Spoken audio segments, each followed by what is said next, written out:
Hi, I'm Michelle. Having been brought up between two cultures, Chinese and British, and being bilingual, I've always had an interest in how cultures tell and convey stories differently. Today, I'm exploring how language and translation might affect an actor's performance, specifically in performing Shakespeare's Lady Macbeth.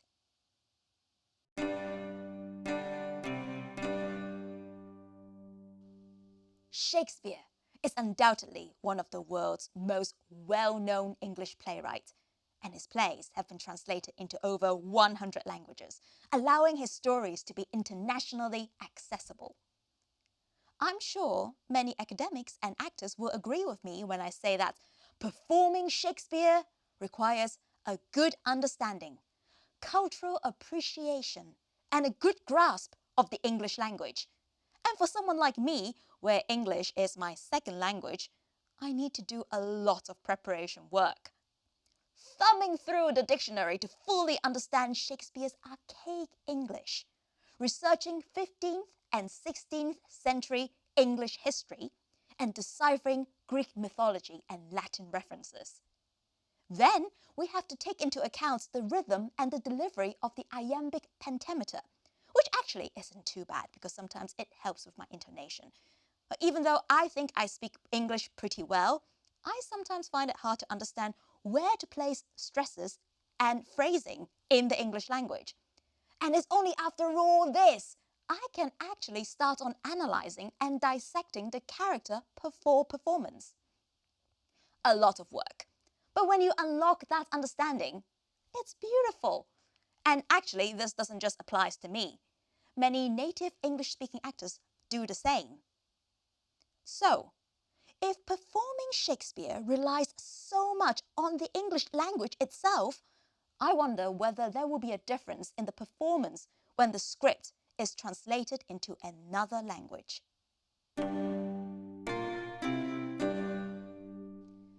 Over lockdown, I try to interview actors and directors who have performed or staged Shakespeare productions in languages other than English.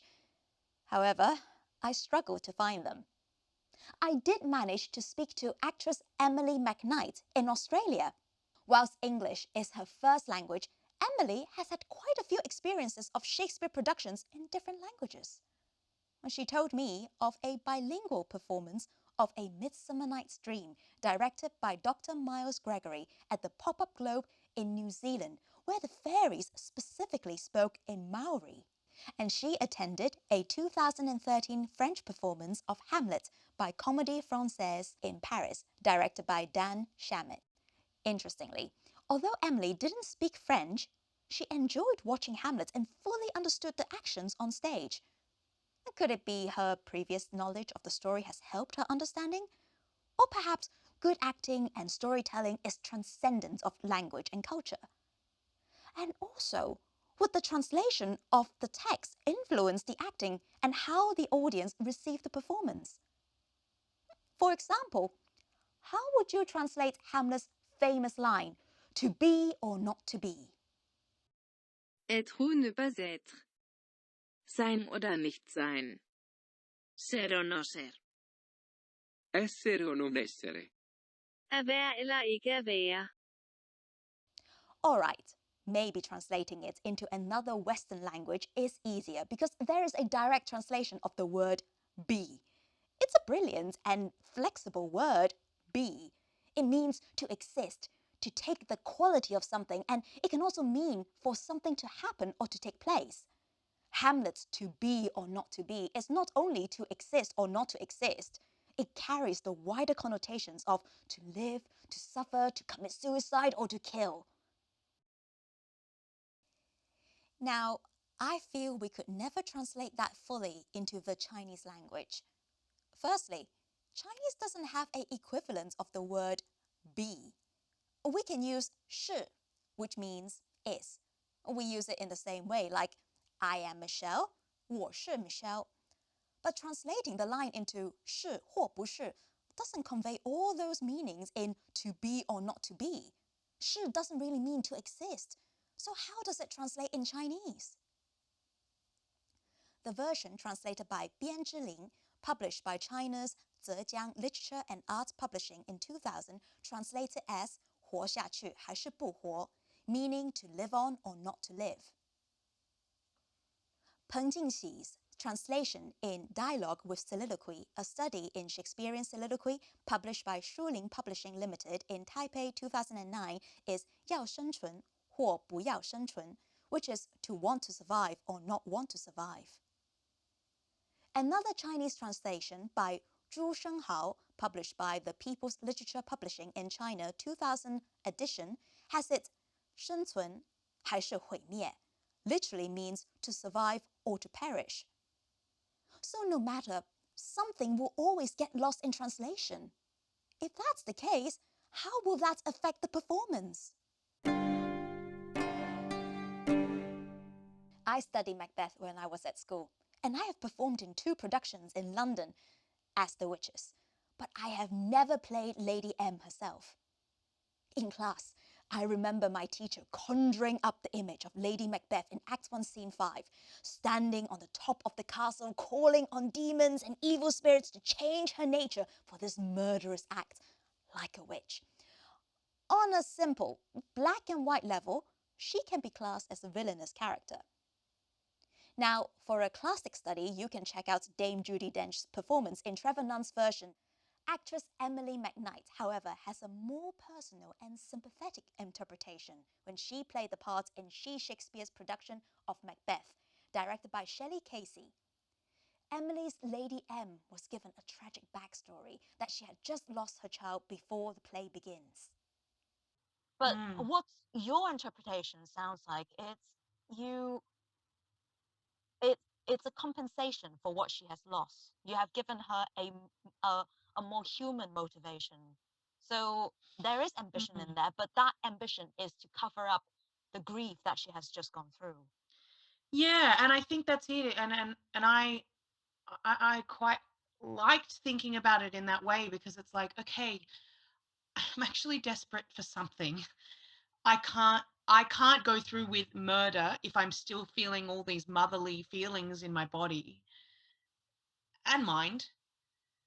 So if I could just be rid of them so that I can go and do the thing that I now have to do, that's going to progress my family and my life and bring joy, help me, somebody, rather than you're right. And I, for me, that it's not that it turns me off, because I think there is sort of a fun element around that kind of really dramatic interpretation. But for me, I found that it there was something that I just really clicked with her as a woman, but as a person, and to be able to go, okay, well, yeah, what if that is it? What if it's just like, I don't want this version of me right now. I need the ambitious, I need the driven, I need the non-mothery one.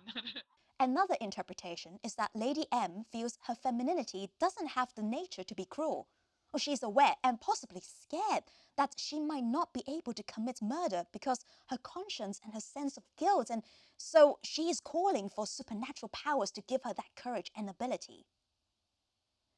Now that we have established the different ways of playing the monologue, let's have a look at them in different languages.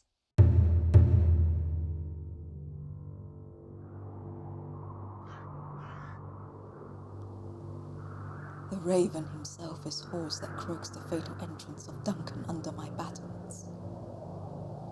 Come, you spirits, that tend on mortal thoughts, unsex me here, and fill me from the crown to the toe top full of direst cruelty. Make thick my blood, stop up the access and passage to remorse, that no compunctious visitings of nature shake my fell purpose, nor keep peace between the effect and it. Come to my woman's breast and take my milk for gall, you murdering ministers. Wherever in your sightless substance you wait on nature's mischief. Come, thick night, and pour thee in a dun smoke of hell, that my keen knives see not the wind it makes, nor heaven peep through the blankets of the dark, to cry, hold, hold. It was a delight for the mouth to deliver this monologue. There's a lot of S, K's and T sounds, alliterations and vowels, which drops into the lower register, like unsex, gore, come, croak, hold, dunnest. Naturally, I want to be dramatic with the speech and let the words fill my body like Lady M, evoking the spirits to fill her body with cruelty. It took a bit of effort to contain all that for acting on screen. For this exploration, I try to find a medium between stage and screen performance. Now, let's have a look at our first Chinese version.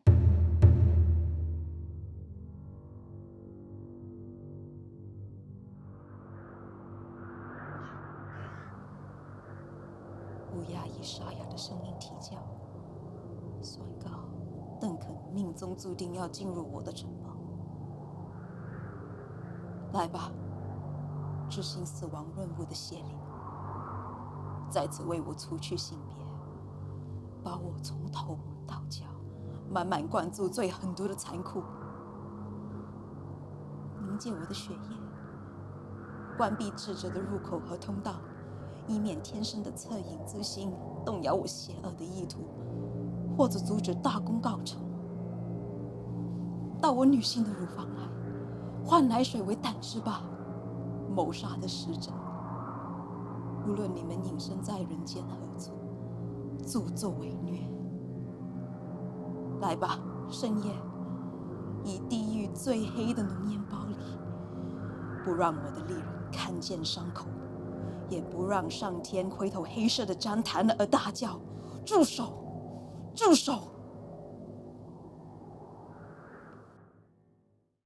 So I performed that in Chinese Mandarin, which I thought might be a good comparison for me because English and Mandarin are actually my second languages. My mother tongue is Cantonese. Immediately, I can notice that my register changed. It seems when I speak Mandarin, I place and pitch my voice higher. The sounds of the Mandarin words are also brighter comparing to the English version.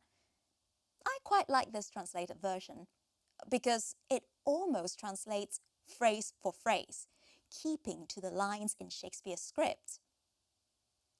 One interesting difference is "you wait on nature's mischief" has been translated into 助纣为虐, which is a 成语, a traditional Chinese idiomatic expression always in 4 characters.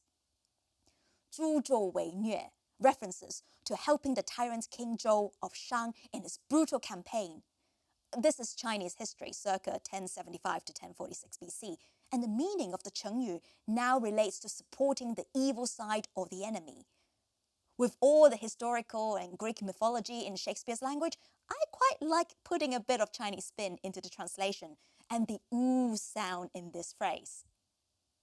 My sister, Pearl, who is a film composer and keen audience of Eastern drama series, thought it quite strange when she first heard this version. You see, you can be direct in English, and there is almost a commanding sense in Lady M when she says, come. And we kind of accept that nowadays, but in Chinese, for a woman to be so direct and dramatic, she didn't just say 来, which is come. She used 来吧, which is almost come on. There is an ambition to challenge and impose, and showing this side of her seems to put her into the brash, evil, villainous category. Now, how about we look at another Chinese translation?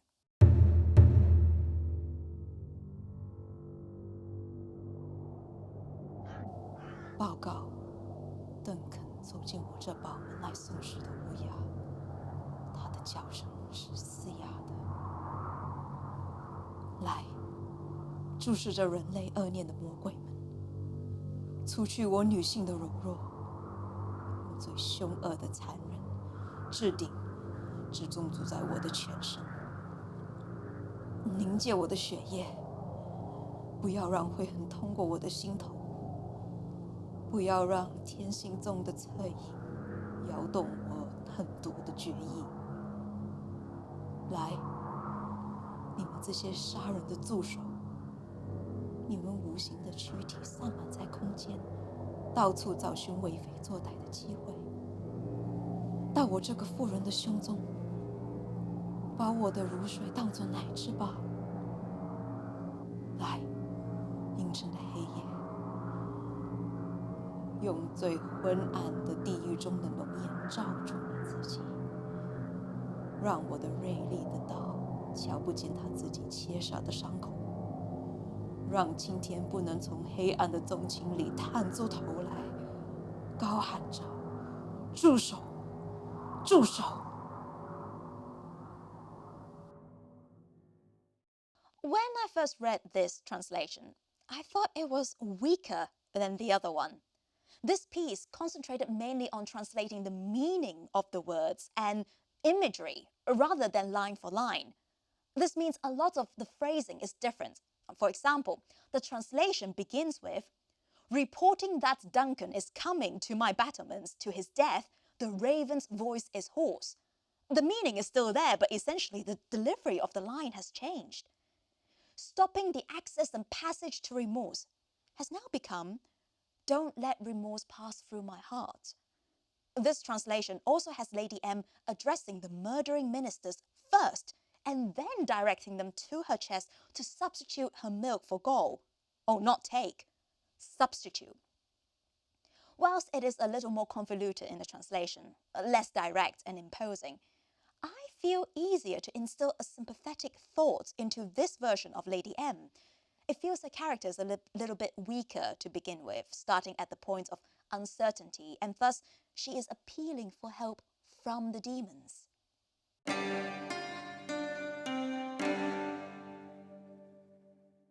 There is certainly a difference in sounds and phrasing when performing Chinese translated versions of Shakespeare, and to a certain degree, that does change how I see the character. Looking at performance, however, I'm not sure this little exploration could yield a solid conclusion. In the process of the exploration, many other questions arose. So, when I'm performing the Chinese monologues, am I thinking and performing in Chinese? Or because of my bilingualism, am I thinking in English and performing in Chinese? I thought all three of my performances turned out to be pretty similar, which begs the question, is it because my research of Lady M through the English monologue had influenced my performance in Chinese? Or is it because no matter what language I am performing in, the character is essentially Scottish and Shakespeare is universal? Well, it seems I've ended up with more questions than answers. If you have any comments or thoughts, I would love to hear from you. Till next time. Bye.